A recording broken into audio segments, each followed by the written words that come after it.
Le calcul des coûts de fret dans une opération de transport international implique de prendre en compte plusieurs facteurs qui varient en fonction de la nature du transport, que ce soit maritime, aérien, terrestre ou ferroviaire, et des caractéristiques de la marchandise. Voici les principaux éléments à considérer pour calculer les coûts de fret. Premièrement, le type de transport. Maritime, transport par bateau, généralement le plus économique pour les marchandises volumineuses ou lourdes. Aérien, plus rapide mais coûteux, souvent utilisé pour les produits de haute valeur ou urgents. Terrestre, transport par camion ou train, souvent utilisé pour des trajets internes ou de courtes distances. Ferroviaire, utilisé principalement pour des grandes quantités sur de longues distances entre pays voisins ou continents, principalement en Europe et en Asie. Deuxièmement, le mode de transport. Fret en conteneur, aussi appelé containerized cargo, utilisé pour les marchandises envoyées dans des conteneurs standardisés. Fret général ou general cargo. Si la marchandise n'est pas adaptée aux conteneurs standards, elle peut être transportée sous différentes formes, comme en vrac, en colis, et ainsi de suite. Troisièmement, le poids et le volume de la marchandise. Le poids brut et le volume de la marchandise sont des facteurs cruciaux pour déterminer le coût du fret. En pratique, on utilise souvent le poids volumétrique dans le cas des transports aériens et maritimes, qui tient compte du volume occupé par la marchandise par rapport à son poids réel. Poids brut, c'est le poids total de la marchandise plus l'emballage. Poids volumétrique, calculé en fonction du volume de l'envoi. La formule est souvent poids volumétrique en kilogrammes égale longueur multipliée par largeur multipliée par hauteur en centimètres, divisé par 6000. Ce calcul est essentiel pour déterminer quel est le plus lourd entre le poids réel et le poids volumétrique, car dans certains cas, c'est le plus élevé qui sera facturé. Distance et itinéraire. Le coût du transport varie également selon la distance entre le point d'origine et le point de destination. Par exemple, un transport maritime entre la Chine et l'Europe sera moins cher qu'un transport aérien, mais prendra beaucoup plus de temps. Route maritime dépend du port d'origine et de destination, des transbordements possibles et de la capacité du navire. Transport terrestre ou ferroviaire prend en compte les distances routières, les péages, les frais de douane et d'autres taxes locales. Frais de manutention et d'emballage. Manutention comprend l'embarquement, le déchargement et la gestion de la cargaison dans les entrepôts, souvent liés à des frais par conteneur ou par tonne. Emballage, certains types de fret, en particulier pour les marchandises fragiles ou de valeur, nécessitent un emballage spécial, ce qui augmente le coût. Frais de douane et taxes. Droits de douane, les frais que le gouvernement du pays importateur impose sur les marchandises importées. Ceux-ci varient selon le type de produit et la valeur de l'envoi. TVA et autres taxes. Des taxes peuvent être appliquées à l'importation, et elles varient d'un pays à l'autre. Certification. Certaines marchandises nécessitent des certificats d'origine, de qualité, de conformité sanitaire, etc., qui peuvent engendrer des frais supplémentaires. Assurance.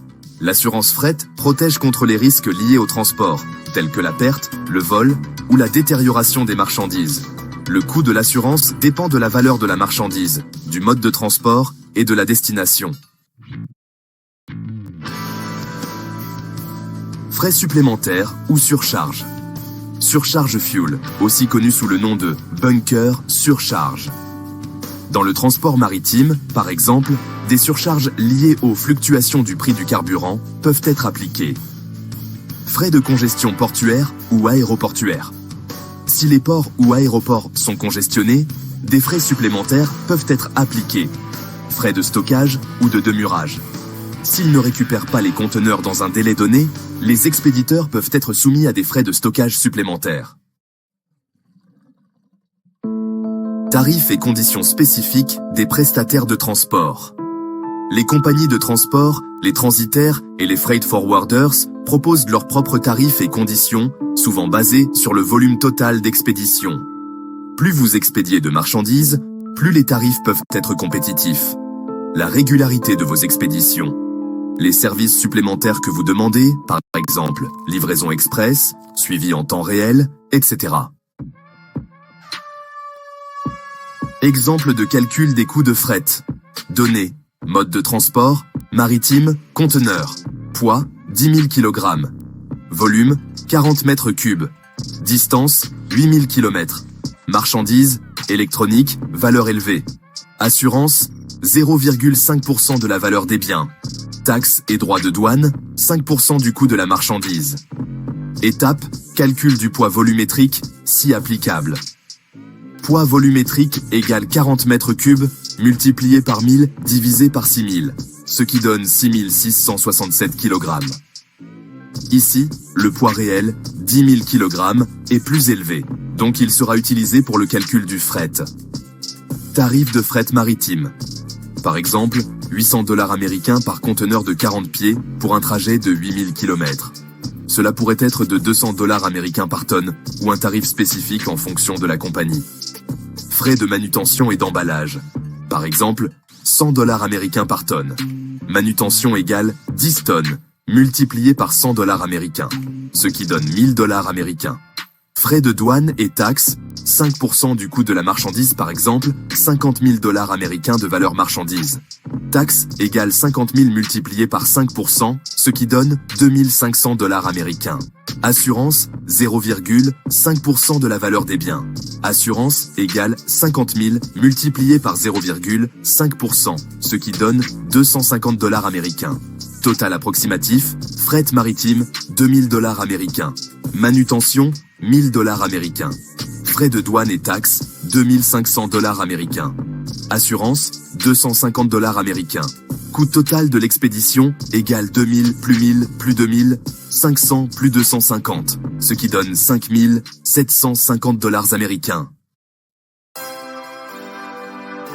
En résumé, le calcul du coût de fret international repose sur plusieurs éléments, et chaque opération peut varier en fonction des spécificités du transport et de la marchandise. Pour obtenir une estimation précise, il est souvent nécessaire de consulter les prestataires de transport ou des plateformes spécialisées dans les services de fret.